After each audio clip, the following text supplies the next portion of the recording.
Hi, welcome back to Reading Pathways. I'm Matt, and this morning I kind of just wanted to do a reading check-in, just a sort of a casual reading update.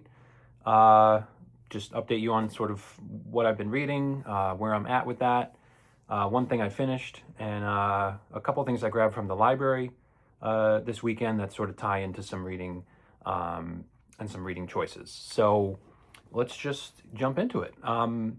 So I went over in a recent video a couple books I picked for November BookTube events, specifically Dr. November, reading espionage works, and Dinovember, reading anything dinosaur related.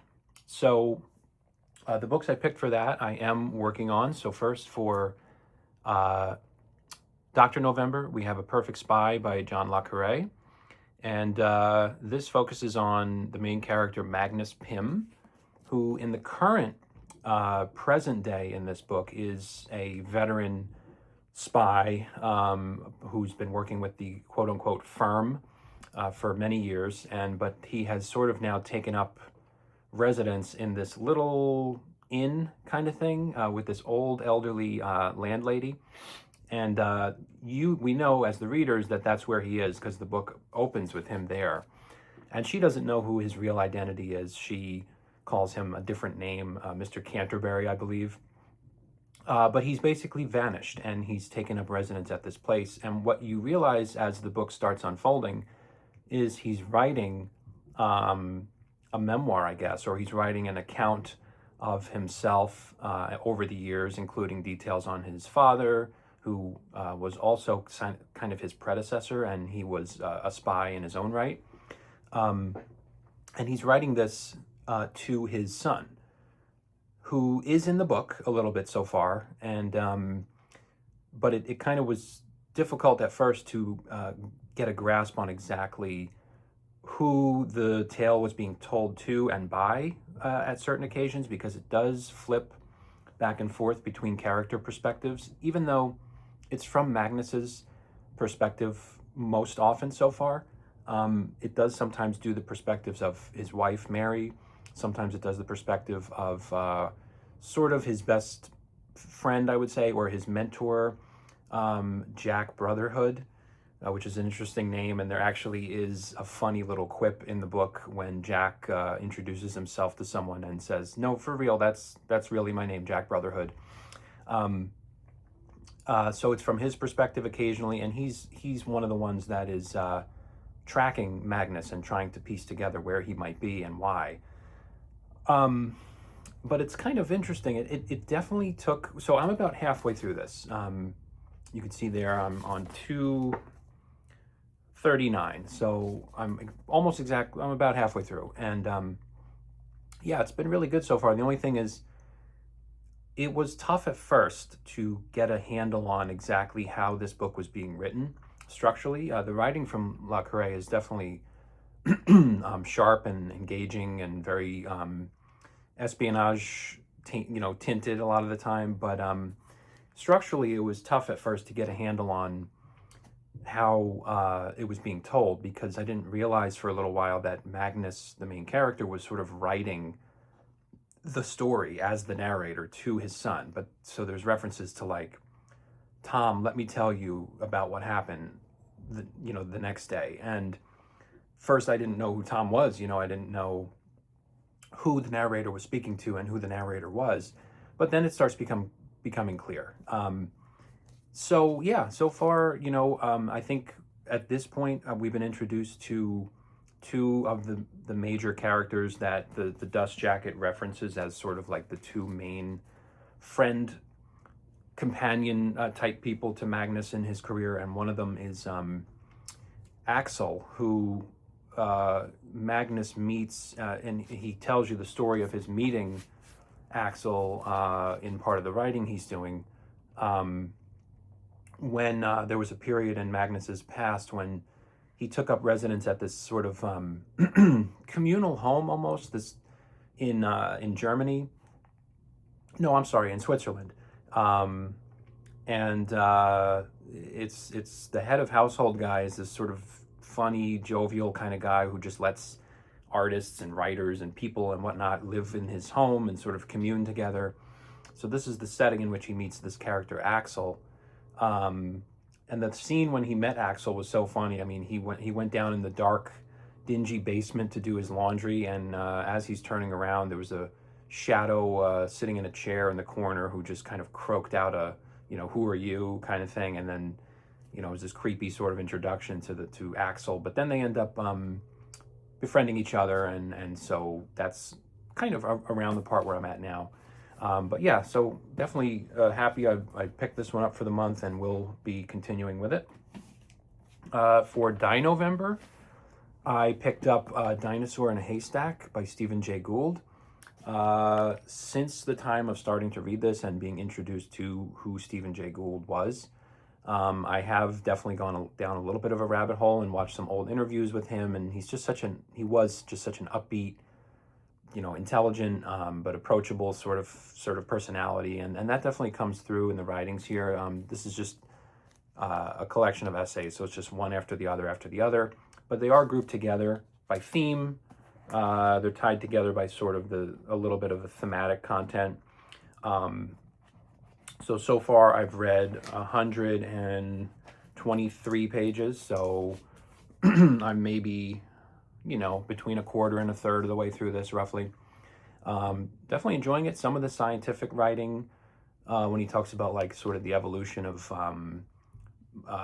microbial bacteria and microscopic organisms and stuff, it's interesting. It does get a little over my head at certain times. But then there's also essays in here that are much more sort of everyday topics. He actually opens the book with Happy Thoughts on a Sunny Day in New York, I think it's called, where he just talks about a solar eclipse that happened in New York City. These are mostly from like the 90s, I think, maybe early 90s, mid 90s. So there was I guess a solar eclipse, and he just documents sort of his experience taking that in New York City, and reacting to other people's reactions to the eclipse, and sort of how it's this communal thing everybody was staring at. And anybody who's gone outside for an eclipse and put those protective glasses on or whatever, and just seen everybody strangely doing the same thing, it is one of those uncanny moments a little bit when you feel connected to people for this strange reason. So he kind of goes into that. There's also a literature section in here that I got through, and he talks about Alfred Lord Tennyson's poetry and how it's actually very tied to nature and natural subjects, which was interesting. And then there was a cool essay in here too about, is it Sweetness and Light, or was it, I think it was Sweetness and Light, where he actually talks about a Jonathan Swift short story maybe, or book called The Book War, or The Battle of the Books, I think. And it's apparently a Jonathan Swift story where the characters from the books are sort of like arguing with each other on the bookshelf. So that was interesting. But yeah, it's definitely been enjoyable. It's the kind of essay collection where I can sort of churn through maybe 2 or 3 at a time, and then it hits a little bit of a wall where I don't want to just keep going with it. I sort of want to pivot to something else. So that's probably how I'll continue with that one for the month, but on track pretty well with that one to finish it up, relatively soon.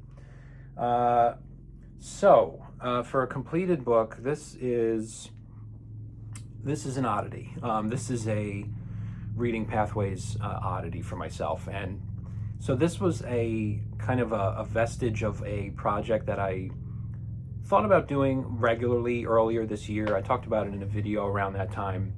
Basically, at that time, I still hadn't really gathered up the voluminous collection of books in this space I have right now.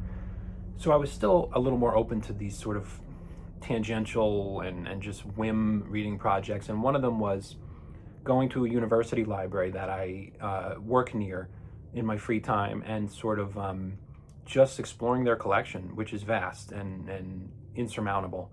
And doing a little bit of random chance in there, maybe running the random number generator and through their stacks and through their collection, and just see what it gave me and see if it might be interesting to just read something completely random.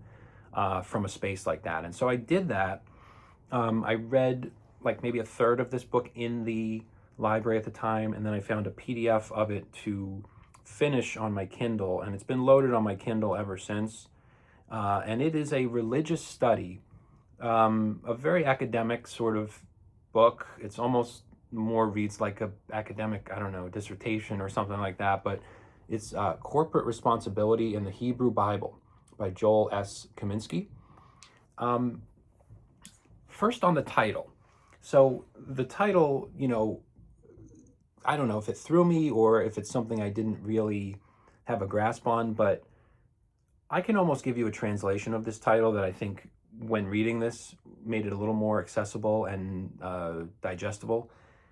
So instead of corporate responsibility in the Hebrew Bible, I might decide to call this collective punishment in the Old Testament, because I think those terms can almost be substituted for the title he gave this. But I mean, the Hebrew Bible isn't the same exact thing as the Old Testament. It's something I'm not that knowledgeable on, but I'm sort of working through some things on that. But anyway, it's basically Joel Kaminsky from a scholarly point of view going through a couple areas of the Hebrew Bible and talking about why people in Israel in the stories tend to be punished collectively for sins of maybe one individual or even a king. Early in this book, and again, I don't hold me to the books and the passages, and because it's, I don't have a good grasp on that really, but I know there's a king in one of the early Hebrew Bible texts, Manasseh, and he wrongs his people. I forget exactly how, but that's sort of one of the kickoff things in here, is he talks about the king Manasseh wronging his people, and then the people sort of suffer as a result. I'm not sure if it's the exile that's the punishment for that, but that's an example. And then he goes forward from there and looks at other books of the Hebrew Bible, most notably Deuteronomy. And he goes through some language and some passages in Deuteronomy and some stories, and sort of shows more examples of individual wrongs being punished collectively. So a whole community or a whole family being punished for something someone did individually. And then he pivots from there kind of to looking past Deuteronomy and looking at other books like Ezekiel. And there was another one he paired with Ezekiel. It's escaping me at the moment, but he says that over time there is an introduction in the Hebrew Bible of more individualistic language, and he pulls out specific examples of this, even maybe from Deuteronomy later, I believe, where there's more of a move toward individual punishment and individual responsibility. And he cites readers of that and scholars of that who say that, well, that's evidence that as books of the Bible got edited or revised or added over time, people started moving away from this anachronistic collective punishment idea and towards an individualistic responsibility idea. And he actually rejects that idea and says that no, that basically is just showing that the idea of individualism worked its way into the Hebrew Bible, but certainly he would argue that responsibility for actions in the Hebrew Bible and the ancient Israel context is still largely grounded in collectivism and community responsibility. And then he does tie it up in the end of this book with a little bit of a social message, I guess, from the time. I think it was written in the 90s. But he does kind of make a social point toward the end of, our world is sort of moving in a more individualistic direction.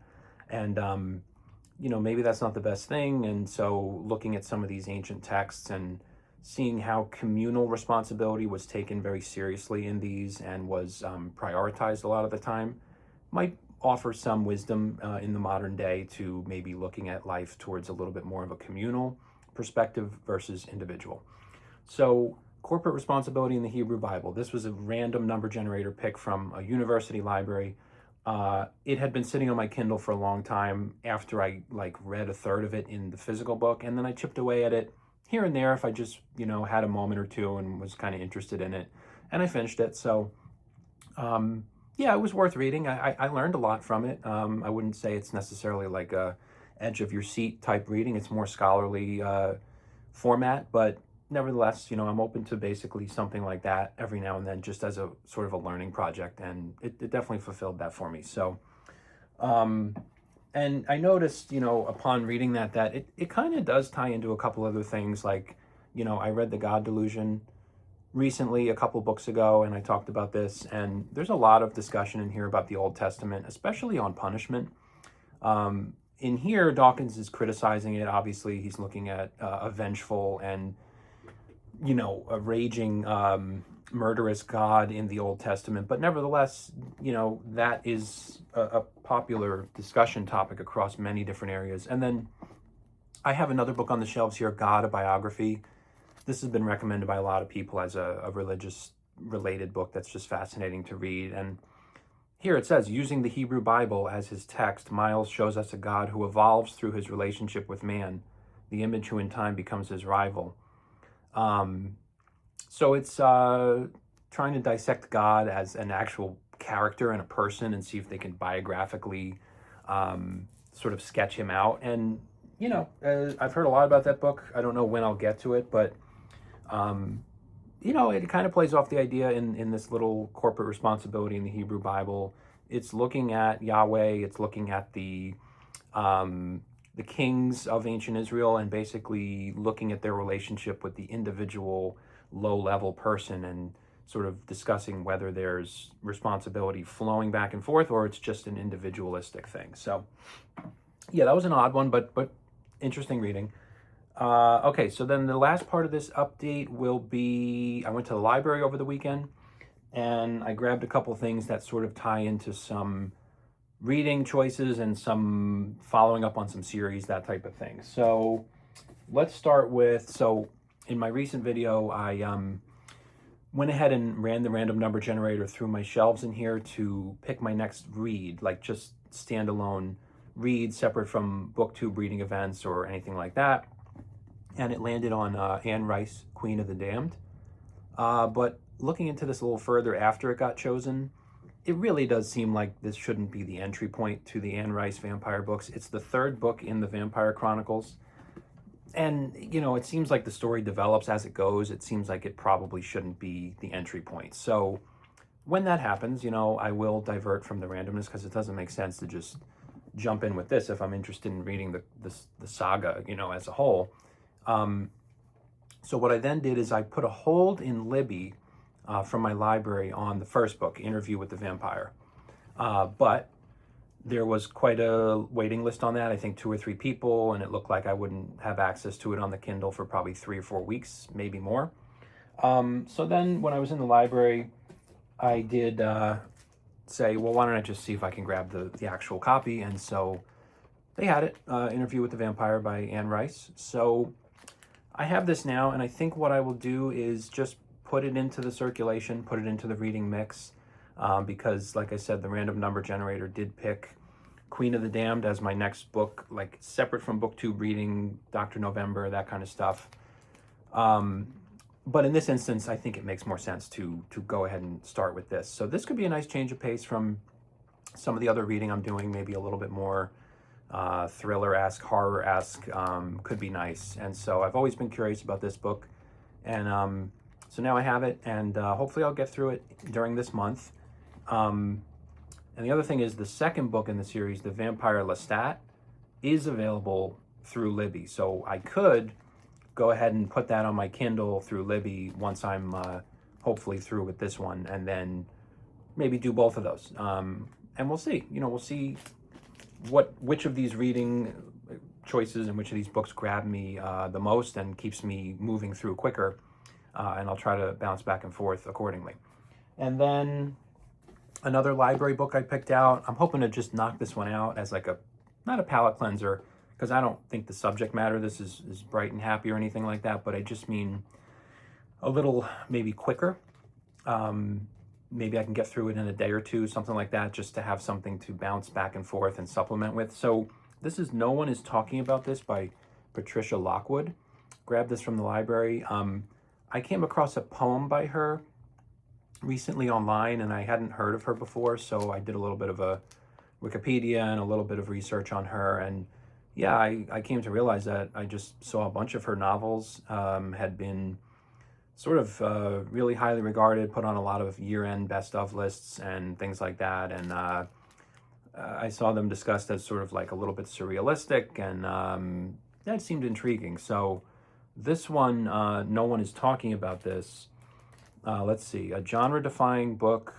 A woman known for her viral social media posts travels the world speaking to her adoring fans. She's overwhelmed by navigating the new language and etiquette of what she terms the portal, where she grapples with an unshakable conviction that a vast chorus of voices is dictating her thoughts. That's right. Yeah. I did read that summary of this. So I think there's like this consciousness or this portal idea that she's sort of drawing thoughts from and speaking into, receiving thoughts from, that kind of thing. And I think it's sort of a play on social media and the dominance of it in our lives, and this sort of unending chorus of just comments and commentary and voices that we can't shut off.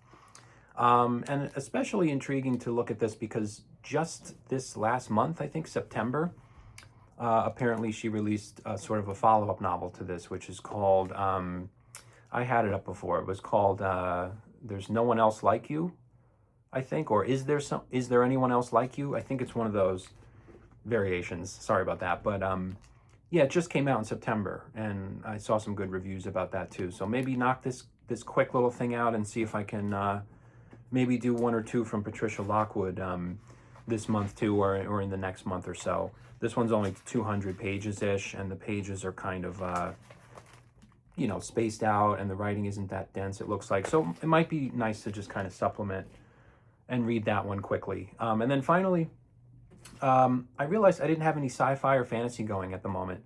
Usually I do.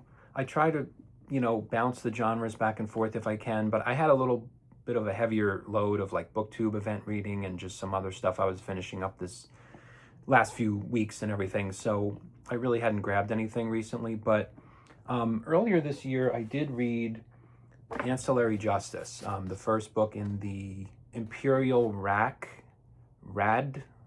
I don't know how to pronounce it, Imperial Rad series, where it follows Breck, who is sort of like a decommissioned starship, artificial intelligence. Look up the summary to this on your own. It's probably going to be more accurate than me describing it, but basically she used to be a starship, like an artificial intelligence system, and was destroyed at some point, and then gets decommissioned into this ancillary, which is like a humanoid, not human, but has this consciousness of being a past starship, but also it's in sort of human form now, so she can sort of, appear as a human, but isn't. And there's other ancillary characters like her. So I read this earlier this year, and I liked it. Definitely enjoyed it, and I will say there was a couple things done in this book by Ann Leckie that really blew me away a little bit.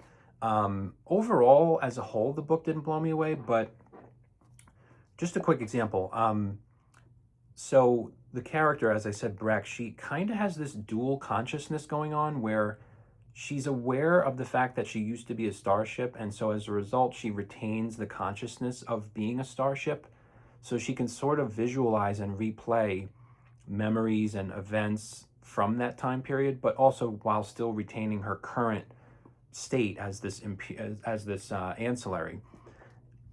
And there was a few scenes in this book where Ann Leckie put that to really, really incredible use. I tried to flip through and find it, but I just couldn't. But there was a few scenes when she basically had Breck experience two scenes at the same time, one in the present and one in the past, through both of her consciousnesses. So you could be reading sometimes a paragraph and it would go sentence to sentence occasionally. The character in front of me is doing this, and then at the same time someone is breaching my cargo hold and they shouldn't be. And it's kind of this dual timeline narrative a few times in this within the mind of the same character, but they unfold in the course of like one on top of the other, like from sentence to sentence. So I thought that was incredible in this first book. So that's a long-winded way of saying that when I was in the library, I saw the second book, Ancillary Sword. So this is the sequel, and it picks up where Ancillary Justice left off. And so far, I just knocked out 2 quick chapters of it yesterday. So I'm like 36 pages in. But hopefully another thing to balance out some of the other reading I'm doing. Like I said, a lot of times I do try to have at least something in a sci-fi or fantasy series going to balance out the nonfiction, the fiction, the booktube events, whatever, stuff like that. So far, the first two chapters are pretty noticeably more straightforward than the first book. Maybe having read the first book and sort of knowing the world that it inhabits a little bit has helped get this one off the ground a little easier. But yeah, the first two chapters were a little bit more straightforward in their narrative style, I think. So far, pretty easy to get into. And I think that's it. I think that's kind of what I'm reading, what I finished, what I'm planning on reading, a few library books to kind of weave into the month's reading and hopefully come out on the other end with quite a bit finished this month. So yeah, that's it for now. Thanks for tuning in, and hopefully I'll be back with more updates soon.